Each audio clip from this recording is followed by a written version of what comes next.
दृष्टि आईएएस के audio article programme में एक बार फिर से आपका स्वागत है। मेरा नाम है सपना कुशवाहा। आज का हमारा आर्टिकल हिंदुस्तान टाइम्स में प्रकाशित खबर IMD issues red alert for heavy rainfall in Uttarakhand, चार धाम यात्रा सस्पेंडेड के सारांश पर आधारित है। इसमें टीम दृष्टि के इनपुट्स भी शामिल हैं। यह आर्टिकल सामान्य अध्ययन प्रश्न पत्र 3 के पर्यावरण एवं पारिस्थितिकीय खंड से जुड़ा है। तो आइए आर्टिकल की शुरुआत करते हैं।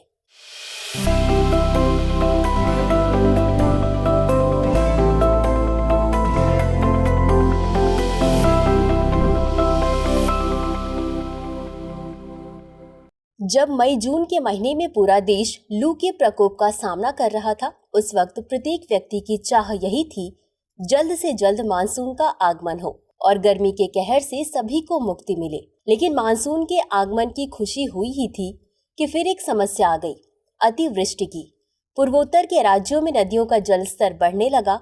ब्रह्मपुत्र और उसकी सहायक नदियों में जल स्तर बढ़ने से असम के कई जिले बाढ़ ग्रस्त हो गए। वहीं देश की राजधानी दिल्ली में भी कई स्थानों पर भारी बारिश हुई, जिससे सड़कों पर पानी भर गया और आवागमन बाधित हो गया। हाल ही में उत्तराखंड में भी भारी वर्षा की वजह से जनजीवन प्रभावित हो गया। भारतीय मौसम विभाग ने उत्तराखंड में रेड अलर्ट जारी किया है और इसके साथ ही चार धाम की यात्रा को हालात सामान्य होने तक रोक दिया गया है। हालिया वर्षों में दुनिया भर में कम समय में अधिक वर्षा की घटनाओं की आवृत्ति में वृद्धि हुई है। ध्यातव्य है कि ये घटनाएं जलवायु परिवर्तन, बढ़ते तापमान और मानवीय गतिविधियों के कारण हो रही हैं। इस ऑडियो आर्टिकल में हम कम समय में अधिक वर्षा के कारण, प्रभाव और उसके समाधान पर विस्तार से चर्चा करेंगे। लेकिन सवाल है कि इस अतिवृष्टि का कारण क्या है? अतिवृष्टि या अत्यधिक वर्षा एक जटिल और बहुआयामी घटना है जो कई प्राकृतिक और मानवीय कारणों का परिणाम होती है। इसे समझने के लिए हमें विभिन्न कारणों और उनके परस्पर संबंधों पर ध्यान देना होगा। अत्यधिक वर्षा का मुख्य कारण है वैश्विक तापमान में वृद्धि। वैश्विक तापमान में वृद्धि के कारण वातावरण में नमी की मात्रा बढ़ जाती है, क्योंकि गर्म हवा अधिक नमी धारण कर सकती है, जिससे भारी वर्षा की संभावना बढ़ जाती है।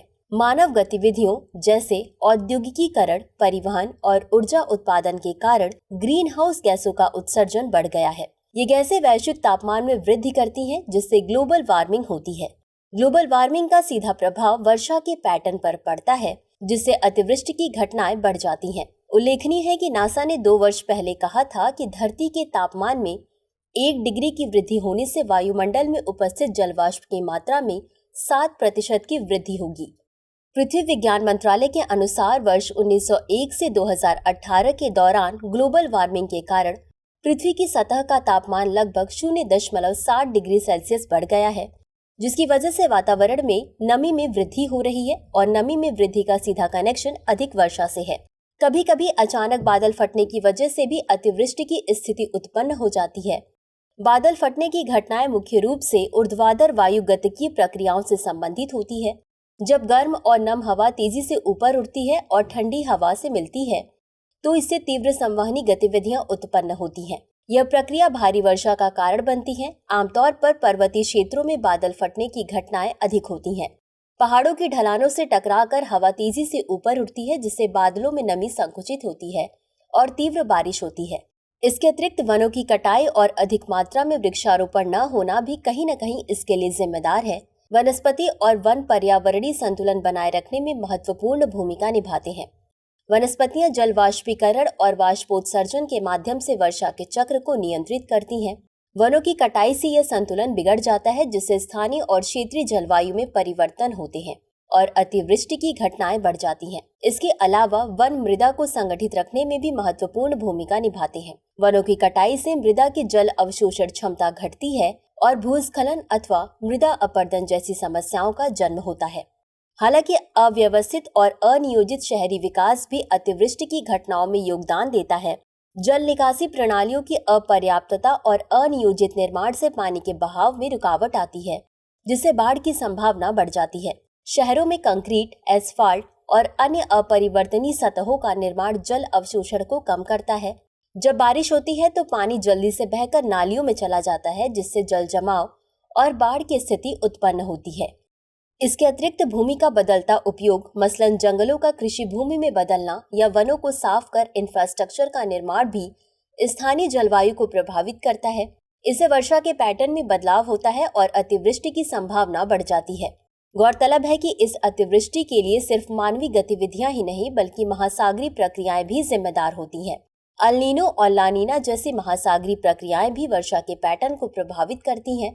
ला नीना एक महत्वपूर्ण महासागरीय और वायुमंडलीय घटना है जो प्रशांत महासागर के भूमध्य रेखीय क्षेत्र में समुद्र सतह के तापमान में ठंडक के कारण होती है। ला नीना के दौरान दक्षिण एशिया और ऑस्ट्रेलिया में मानसूनी वर्षा की तीव्रता बढ़ जाती है। इससे इन क्षेत्रों में भारी बारिश की संभावना बढ़ जाती है। लेकिन सवाल है कि इस अधिक वर्षा का प्रभाव क्या होगा।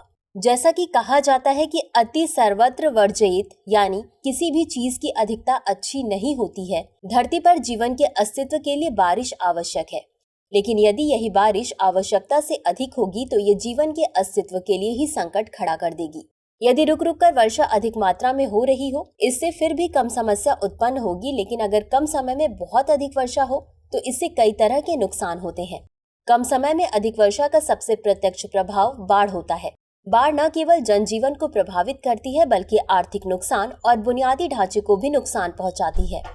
बाढ़ के कारण घर, सड़कें, पुल और अन्य संरचनाएं क्षतिग्रस्त हो जाती हैं। इसके अलावा अत्यधिक वर्षा के कारण भूस्खलन की घटनाएं भी बढ़ जाती हैं। पर्वतीय क्षेत्रों में भारी वर्षा से मिट्टी की स्थिरता कम हो जाती है, जिससे भूस्खलन की घटनाएं होती हैं। यह न केवल जनहानि का कारण बनता है बल्कि सड़क यातायात और परिवहन व्यवस्था को भी प्रभावित करता है। वर्तमान में उत्तराखंड में अधिक बारिश से यही समस्या उत्पन्न हो गई है। साथ ही अत्यधिक वर्षा से फसलों को भी नुकसान पहुंचता है। पानी की अत्यधिक मात्रा फसलों की जड़ों के सड़ने का कारण बन सकती है। फसलों के नष्ट होने से खाद्य संकट की समस्या उत्पन्न हो सकती है तथा यह किसानों की आय को भी खतरे में डालता है। इन सब के अलावा कम समय में अधिक वर्षा से स्वास्थ्य संबंधी समस्याएं भी उत्पन्न होती हैं। पानी के ठहराव से मच्छरों की संख्या बढ़ती है, जिससे डेंगू, मलेरिया और चिकनगुनिया जैसी बीमारियों का खतरा बढ़ जाता है। बाढ़ के पानी में मौजूद प्रदूषक और बैक्टीरिया जल जनित रोगों को बढ़ावा देते हैं।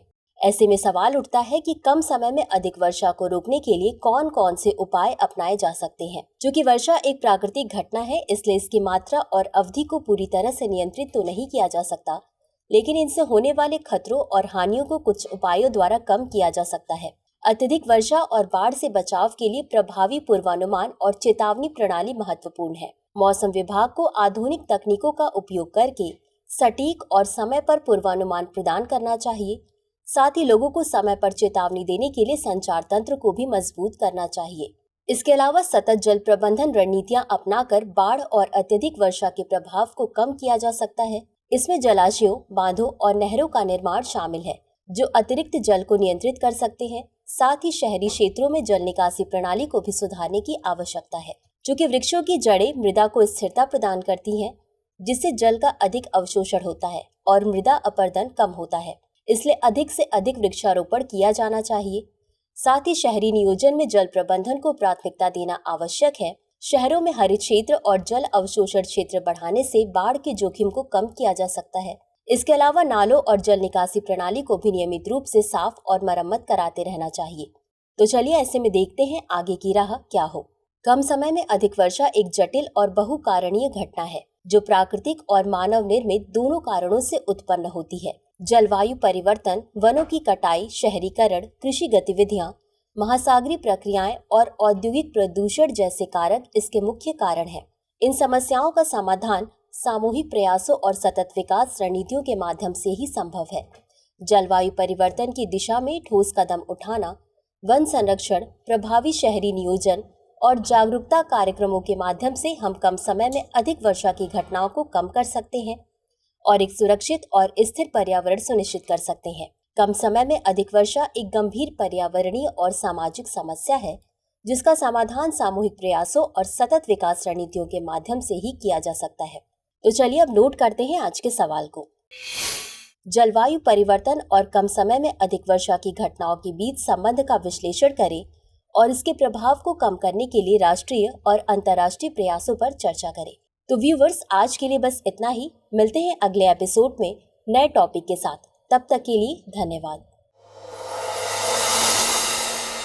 डियर व्यूवर्स, अपने एग्जाम की तैयारी को और बेहतर करने के लिए हमारे चैनल को लाइक, शेयर और सब्सक्राइब करना न भूलें।